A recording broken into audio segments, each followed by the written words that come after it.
দীপুচন্দ্র দাস, মণি চক্রবর্তী সহ হত্যার বিচারকে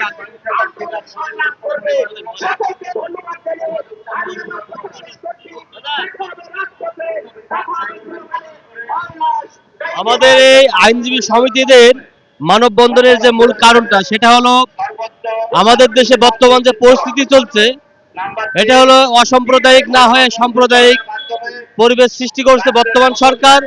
ডক্টর ইউনূসের নেতৃত্বে বর্তমান যে রাজ্য কায়েম হচ্ছে সেটা হলো আমাদের একাত্তর বিরোধী। আমাদের দেশের মানুষ ৭১ সালে যে সংগ্রামের মধ্যে দিয়ে নতুন দেশ গড়ল, এই সরকার এসে আমাদের সেই সাম্প্রদায়িক সম্প্রীতিকে ধ্বংস করে বর্তমান সংখ্যালঘুদের উপর অত্যাচার অনাচার করছে, যার কোনো বিচার হচ্ছে না। বিচার না হওয়ার কারণে দেশে বড় ধরনের অরাজকতা সৃষ্টি হচ্ছে। বিভিন্ন জায়গায় আগুন, লুণ্ঠন, চাঁদাবাজি একের পর এক বেড়ে চলেছে। জুলাই গণ আন্দোলনের নাম করে বর্তমান যে সরকার বিরাজমান আছে সেই সরকারকে কিন্তু পৃথিবীর সব জায়গা থেকেই প্রতিবাদ জানাচ্ছে যে আপনি যেভাবে চালাচ্ছেন সেটা দেশের জন্য অবশ্যই শুভকার নয়। তার পাশাপাশি আবার আমাদের যে প্রতিবেশী রাষ্ট্র হচ্ছে ভারত, তাদেরকে অ্যাটাক করার জন্য বারংবার তারা মিছিল মিটিং করতেছে, যেটা আমাদের দেশের জন্য অস্থিতিশীল সৃষ্টি করতেছে, আমাদের জন্য নিরাপদ জনগণ নাই এমনই মনে হচ্ছে। এর ভিতরে দেখেন কিছুদিন আগে দীপুচন্দ্র দাসকে হত্যা করা হলো পুড়িয়ে, এরপরে ফরিদপুরে একজনকে মারা হলো, গতকাল রিপন শাহ নামে একজনকে গাড়ি চাপাতে মারা হলো। একের পর এক বাংলাদেশের এই 15 দিনের মধ্যে কমপক্ষে 20 থেকে 30 জন মানুষকে যেভাবে নির্বিচারে হত্যা করা হয়েছে, তার কোনো সুরাহা বা কোনো প্রতিবাদ বা কোনো আইনানুগ ব্যবস্থা সরকার থেকে নেওয়া হচ্ছে না। আমরা এই মানববন্ধনের মাধ্যমে সকল আইনজীবীরা একজোট হয়েছে, হিন্দু মুসলিম বৌদ্ধ খ্রিস্টান সকল আইনজীবী মিলে একত্রিত হয়ে আমরা এর প্রতিবাদ জানাচ্ছি, যাতে সরকার দ্রুত সুষ্ঠুতা বিচার করে এবং আন্তর্জাতিকভাবে যেন এর পদক্ষেপ নিতে পারে। ধন্যবাদ।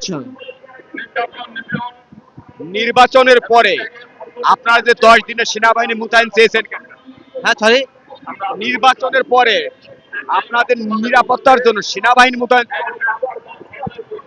অ্যাকচুয়ালি সেনাবাহিনী তো এখনো আছে। সেনাবাহিনী তো একজনে আমাদের দেশের হলো এই ঝুলা ধরার মতো অবস্থা, ওনারা কোনো দায়িত্বের ভিতরে নাই। এক হিসেবে হলো ওই রাষ্ট্রপতি ইয়াসউদ্দিন আহমেদের মতো ইয়েস্তার করছে, কিন্তু তারা কোনো কার্যকরী ভূমিকা পালন করছে না। আমরা চাই যেই দলই ক্ষমতায় থাকুক না কেন বাংলাদেশে আপামর সকল জনসাধারণের নিরাপত্তার ব্যবস্থা করবে, আমরা সেই আশাবাদ ব্যক্ত করি। কিন্তু আসলে বারংবার বলা হলেও বিগত সরকারে আওয়ামী লীগের আমলেও কিন্তু দেশের জনগণ কিন্তু নিরাপদে ছিল না। সংখ্যালঘুদের উপর অত্যাচার হয়েছে, সাধারণ নিরীহ মানুষের উপর অত্যাচার হয়েছে, এর পূর্বে হয়েছে। আমাদের স্বাধীনতার পর থেকে আসলে সাধারণ জনগণ এখনো পর্যন্ত নিরাপদ নয়, কারণ সুষ্ঠু তদন্ত হচ্ছে না। আমরা আশাবাদী যদি সরকার ক্ষমতায় আসে, যে কোনো সরকার দেশের মঙ্গল কামনা করবে, দেশের সার্বিক উন্নতি কামনা করবে, এই আশা ব্যক্ত করি।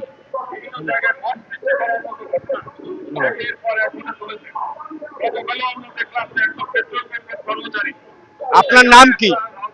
অনিল পাল। আজকে বাংলাদেশ হিন্দু মাইনরিটি ল অ্যাসোসিয়েশনের উদ্যোগে আজকের সেই মানববন্ধন,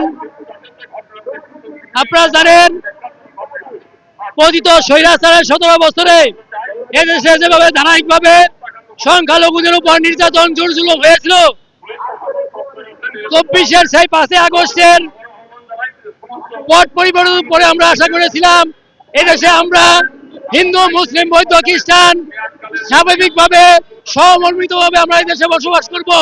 কিন্তু অত্যন্ত পরিতাপের বিষয়, আমরা ইন্টারিম গভর্নমেন্টের আমলে এদেশে সংখ্যালঘুদের উপর নির্যাতন জোর-জুলুম আরো অধিক ঘুরে বৃদ্ধি পেয়েছে। আপনারা প্রতিনিয়ত দেখেছেন সংখ্যালঘুদের উপর আক্রমণ, নির্যাতন, মৃত্যুবরণ এবং কি অগ্নি সংযোগ করে তাকে হত্যা করা হচ্ছে। এটি একটি প্রতিনিয়ত ব্যাপার। এরপরও বিভিন্ন সংখ্যালঘু সম্প্রদায়ের বসত বাড়ি, ব্যবসা প্রতিষ্ঠানে অগ্নি সংযোগ করা হয়েছে। আমরা এই মানববন্ধন থেকে এর তীব্র প্রতিবাদ জানাচ্ছি। আমরা বিভিন্ন সময়ে এদেশের সশস্ত্র উপদেষ্টা, সেনা প্রধান সহ রাষ্ট্রপতি বরাবর আমরা অনেক আবেদন নিবেদন করেছি, কিন্তু আমরা কোনো প্রতিকার পাই নাই। আমরা বাধ্য হয়ে আজকে আমরা রাজপথে বিভিন্ন সময় মানববন্ধন, বিক্ষোভ মিছিল, মশাল মিছিল করে এসেছি। তার ধারাবাহিকতায় আজকে এই আইনজীবী সম্প্রদায় আমরা রাজপথে নেমেছি, মানববন্ধন করেছি। আমরা চাই প্রতিটা ঘটনা সুষ্ঠু তদন্তের মাধ্যমে দোষীদের ব্যবস্থা গ্রহণ করার জন্য। বিগত পতিত সরকার কোন এই সংখ্যালঘু সম্প্রদায়ের নির্যাতন দুর্দুর্মের প্রতিকার করে নাই বিদায় আজকে ইন্টারিম গভর্নমেন্টও একই পথ অনুসরণ করেছে। আমরা এর তীব্র প্রতিবাদ এবং নিন্দা জানাচ্ছি। আমরা চাই এদেশের আমরা সন্তান, এদেশের আমরা ভূমিপুত্র, আমরা এই বাংলাদেশ থাকবো, বাংলাদেশে থেকে আমরা শেষ রক্তবিন্দু দিয়ে হলো সংখ্যালঘু সম্প্রদায়ের জন্য আমরা তার বিরুদ্ধে প্রতিবাদ করে যাব রাজপথে। ধন্যবাদ।